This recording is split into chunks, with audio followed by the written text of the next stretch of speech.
Bonsoir, très chers internautes. Je vous souhaite la bienvenue sur le plateau d'On en parle, votre nouvelle émission préférée, notamment le tapis de l'entrepreneur, où nous avons un illustre invité spécialement venu pour vous parler de ses expériences, de tout ce qu'il a vécu, de tout ce qu'il a enduré et pour vous inciter à faire de même. Sans plus tarder, j'introduis ici M. Mamad Daoud Issac, PDG de son État, qui préfère être appelé DG. Alors, M. Mamad Daoud, sans plus tarder, nous allons rentrer dans le vif du sujet.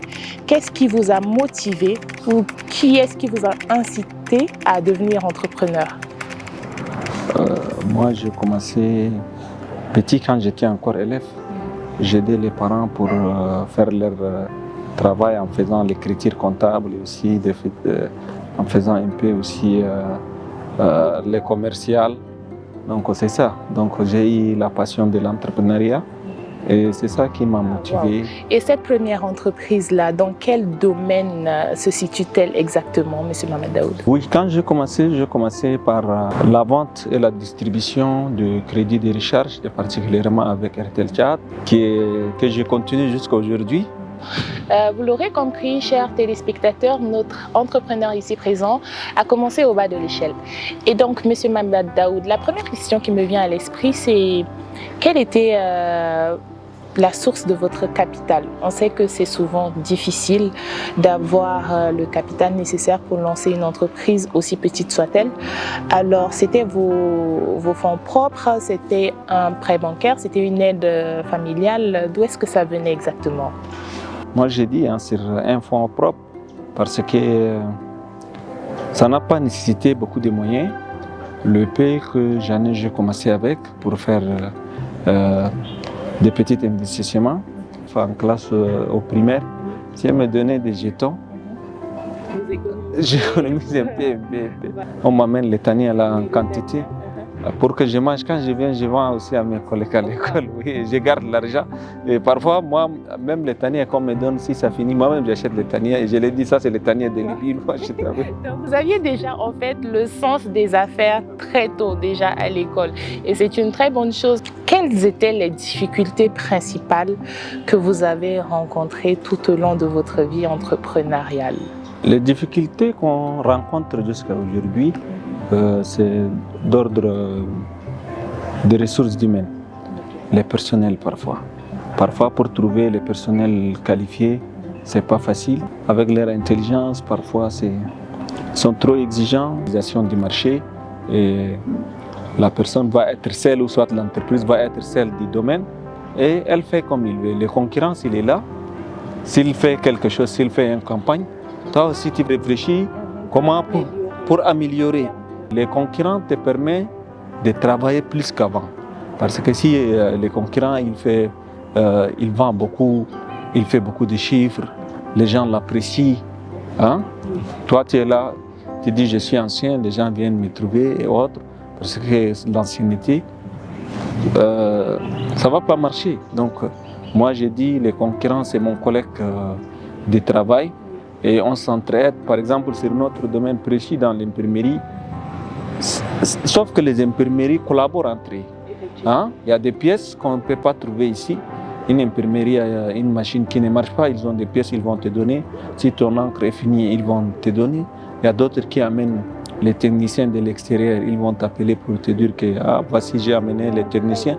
Oui, c'est une entraide. Une concurrence certes, mais une concurrence qui met en avant l'esprit novateur pour assurer la fidélité de la clientèle. Et pour la petite histoire, j'ai rencontré M. Mamad Daoud dans d'autres circonstances, de tourisme notamment, et je ne me doutais pas du tout que vous étiez le PDG de l'imprimerie Laleco. Nous sommes en présence d'un boss, mais une personne très humble, une personne très avenante, très chaleureuse, qui ne monte pas tout de suite sur ses grands chevaux en vous voyant, et c'est une chose très positive. Parlant de technicité du métier d'imprimeur, est-ce que vous faites des formations en particulier au sein de l'imprimerie Laleco? Non, les formations, on les fait, mais ce n'est pas dans l'imprimerie Laleco. Okay. On a une autre entité qui s'appelle Laleco Informatique. C'est celle-là qui forme. Beaucoup, c'est dans le domaine informatique.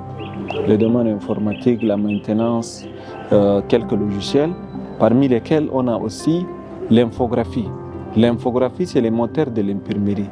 C'est avec les infographes, c'est eux qui font les designs, c'est eux qui font les créations.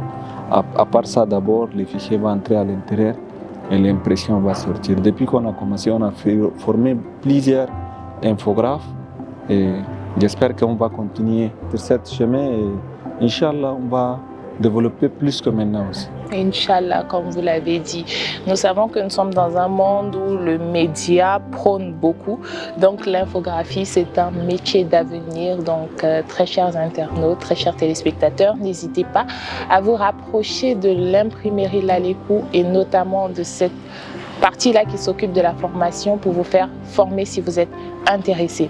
Parlons de formation, Monsieur Mamad Daoud, pensez-vous que notre système éducatif devrait plus mettre l'accent sur ces métiers techniques-là ou continuer sur la lancée théorique dans laquelle nous nous trouvons? Sur la formation, j'espère qu'ici, on a quelques lycées techniques, mais beaucoup de lycées techniques commerciaux. Les seuls lycées techniques qu'on a, c'est les lycées techniques industriels. Je ne sais pas aujourd'hui ils sont à quel niveau, mais une fois quand j'ai visité, ils ont des anciennes machines. Beaucoup ils forment les gens sur l'électricité, quelques mécaniques et sur les machines de tailleur. J'espère qu'aujourd'hui, à l'ère du numérique, les gens font des drones.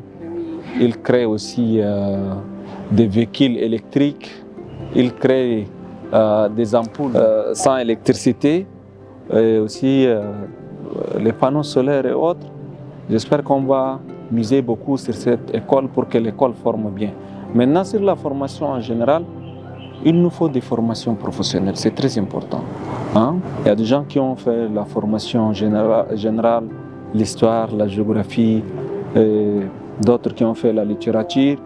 Après, on se retrouve que l'État, c'est celle qui emploie ces gens-là.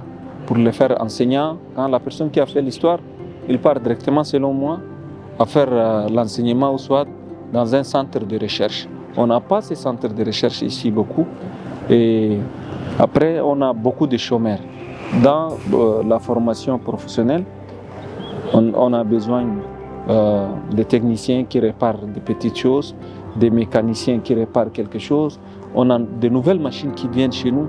Il faut qu'on forme ces gens-là et il faut qu'on revoie ces systèmes éducatifs en misant beaucoup sur la professionnalisation. Effectivement, nous sommes dans un monde qui change chaque jour, de nouvelles choses s'inventent et il est essentiel, il est primordial que nous nous adaptions aussi à ce changement-là. Les nouvelles machines se créent, nous avons besoin des techniciens qui pourront les manipuler pour ne pas avoir à faire venir des techniciens d'ailleurs.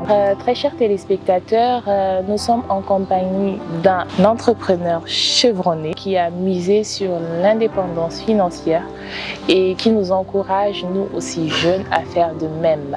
Alors, Monsieur Mamad Daoud, que pouvez-vous dire à cette jeunesse qui se considère comme désœuvrée, cette jeunesse tchadienne qui a du mal à se lancer? Je dis à cette jeunesse, il faut qu'ils cherchent à créer avec les paix qu'ils en ont. Parce que si tu peux vendre aussi des petites choses, demain tu vas devenir grand. Ceux qui ont commencé aujourd'hui, quand on voit les grands entrepreneurs du monde, il y a d'autres qui ont commencé leur activité dans leur maison, il y a d'autres qui ont commencé dans les garages de leurs parents, il y a d'autres qui ont commencé à travailler des petits métiers, sur les petits métiers jusqu'à qu'ils deviennent grands. Ce qui nous tue ici particulièrement, c'est l'orgueil. Quand tu vois à l'extérieur comment les gens travaillent, tu seras même surpris.